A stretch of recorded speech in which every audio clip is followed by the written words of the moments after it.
dan salam sejahtera. Dalam video ini kumpulan saya akan mengupas sedikit sebanyak mengenai DBE, iaitu Dasar Ekonomi Baru. Sebelum itu, izinkan saya memperkenalkan diri saya. Nama saya Muhammad Ahmad bin Ishaq, nombor metrik 17 DAK 20F1026. Sebelum kita pergi lebih mendalam mengenai tajuk ini, saya akan menceritakan dahulu mengenai sejarah dan latar belakang Dasar Ekonomi Baru. Sebelum berlakunya Dasar Ekonomi Baru, dasar ekonomi dan politik diamalkan oleh pihak Inggeris telah menyebabkan pembangunan di negara Malaysia tidak seimbang antara wilayah bandar dan luar bandar. Kesannya terdapat jurang perbezaan antara ekonomi dan kelompok etnik. Jadi ketidaksamarataan tersebut dipercayai menjadi sebab utama berlakunya perbalahan sosial sehingga mencetuskan peristiwa 13 Mei 1969. Rusuhan 13 Mei 1969 telah tercatat sejarah hitam bagi Malaysia kerana telah mengakibatkan kehilangan ramai nyawa serta harta benda masyarakat pada zaman tersebut.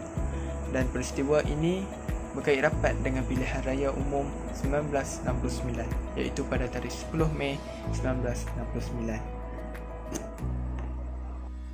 Rusuhan pada hari tersebut telah berlakunya konflik antara parti-parti politik yang lain sehingga berlakunya perbalahan pertumpahan darah antara kaum Cina, India dan Melayu. Jadi dasar pecah dan perintah oleh British serta peristiwa 13 Mei 1969 telah menyebabkan wujudnya Dasar Ekonomi Baru. Dasar Ekonomi Baru merupakan satu program sosioekonomi di Malaysia yang diperkenalkan pada tahun 1971 oleh Perdana Menteri kita yang kedua, iaitu Tun Abdul Razak. Dasar Ekonomi Baru dirancang sebagai satu program dalam jangka panjang yang akan dijalankan selama 20 tahun, bermula daripada 1971 sehingga 1990. Seterusnya, Dasar Ekonomi Baru bertujuan untuk menyelesaikan masalah ekonomi dan sektor etnik agar kestabilan ekonomi dan politik tercapai. Jadi, bagi mengatasi masalah tersebut, Dasar Ekonomi Baru secara keseluruhannya bermatlamatkan serapan dua mata. Untuk ketahui lebih lanjut mengenai tajuk ini, saya serahkan kepada rakan setugas saya. Assalamualaikum warahmatullahi wabarakatuh. Nama saya Putri Naswa binti Mak Rizal, nombor metrik 17 TKA 20F1030. Tajuk yang diberikan oleh pensyarah ialah Objektif Dasar Ekonomi Baru. Dasar Ekonomi Baru merupakan satu program sosioekonomi di Malaysia yang diperkenalkan dalam Rancangan Malaysia kedua pada tahun 1970 sehingga 1990 oleh Perdana Menteri kita iaitu Tun Abdul Razak. Matlamat tersurat DEB iaitu Dasar Ekonomi Baru adalah untuk mencapai perpaduan negara dan integrasi nasional, dan ia telah digubal dalam konteks strategi serampang dua mata. Yang pertama, mengurangkan dan seterusnya membasmi kemiskinan dengan memperbanyakkan peluang-peluang pekerjaan kepada semua rakyat tanpa mengira kaum. Selain itu, penyusunan semula masyarakat adalah untuk mengurangkan dan seterusnya menghapuskan pengenalan kaum mengikut fungsi-fungsi ekonomi. Seterusnya, kemiskinan adalah sebab utama yang menimbulkan perasaan tidak puas hati di kalangan rakyat. Ianya bukan sahaja terdapat di luar bandar, malah juga di bandar. Keadaan ini menggugat perpaduan negara kerana masalah kemiskinan adalah mengikut kaum yang kadar kemiskinannya paling tinggi di kalangan orang Melayu yang tertumpu kepada aktiviti pertanian tradisional.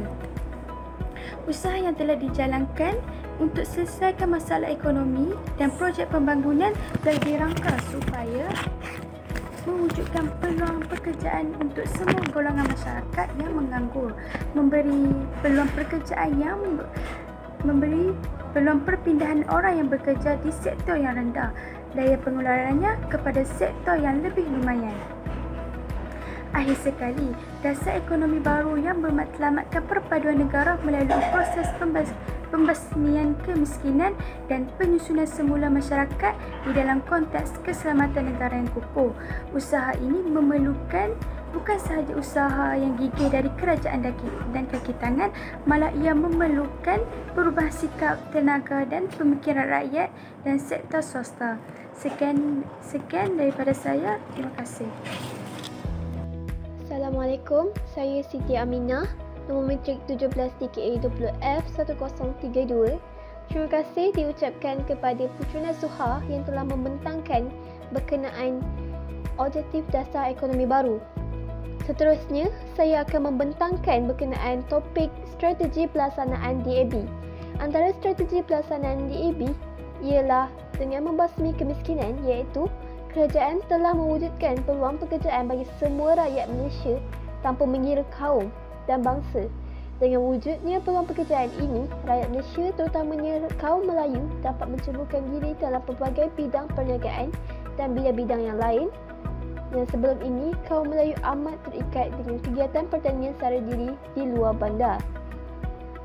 Seterusnya, kerajaan juga telah menambahkan peluang untuk menekarkan kegiatan yang mempunyai daya pengeluaran. Sebagai contoh, kerajaan telah mewujudkan tanah rancangan seperti Felda dan Felkra. Di samping itu, kerajaan juga telah mewujudkan pembangunan yang seimbang dan menyediakan perkhidmatan sosial secara percuma atau subsidi yang lebih meluas. Strategi pelaksanaan DAB seterusnya ialah menyusun semodel masyarakat, iaitu dengan memodernkan kehidupan desa dan meninggikan daya pengeluaran. Selain itu, kerajaan juga telah mewujudkan pembentukan masyarakat perniagaan Bumi Putra. Dan akhir sekali, kerajaan juga memajukan negeri dan kawasan yang mundur. Sekian, terima kasih. Hai, selamat sejahtera. Saya Nova Syabalkis dari kelas DKA 1A yang bernombor matrik 17 DKA 20F1034. Sekarang saya akan menerangkan tentang pencapaian dasar ekonomi baru dari segi pensusunan semula masyarakat. Semenjak pelancaran dasar ekonomi baru, kemajuan yang dicapai agak besar. Pihak-pihak yang bertanggungjawab, iaitu pemegang-pemegang amanah, telah berjaya membantu meningkatkan produktiviti dan daya pengeluaran Bumi Putra dalam semua sektor, terutamanya melalui pembiayaan pelaburan, program-program usahawan dan lain-lain perkhidmatan bantuan. Penyertaan secara langsung dalam sektor ekonomi telah mempercepatkan pertumbuhan ekonomi Bumi Putra. Antara kejayaan dan pencapaian yang diperoleh dalam usaha ini ialah: yang pertama, peningkatan dalam pendapatan dan penyusunan kadar kemiskinan mengikut kaum. Yang kedua adalah penyusunan semula corak guna tenaga. Yang ketiga adalah penyusunan semula hak milik dalam sektor syarikat. Yang keempat adalah pencapaian-pencapaian lain. Pencapaian yang dimaksudkan di sini ialah pencapaian dalam sektor industri serta pembangunan bandar dan luar bandar. Penduduk Bumi Putra di bandar-bandar juga kian meningkat. Misalnya daripada 41.3% pada tahun 1985 kepada 44% pada tahun 1988. Seterusnya, dasar ekonomi berjaya mengubah hampir keseluruh sistem sosial masyarakat majmuk di Malaysia. Dasar ekonomi baru berjaya menjalankan strateginya dalam menghadapi realiti perbezaan etnik dan dalam usaha mewujudkan keseimbangan dalam aspek kehidupan. Tidak dinafikan, hasilnya adalah positif dan ia berjaya mencapai perpaduan nasional melalui falsafahnya, iaitu pembangunan dengan pengagihan saksama. Jadi sekian saja dari saya dan kumpulan saya, iaitu Pulang 4 yang telah menerangkan mengenai dasar ekonomi baru. Sekian, terima kasih.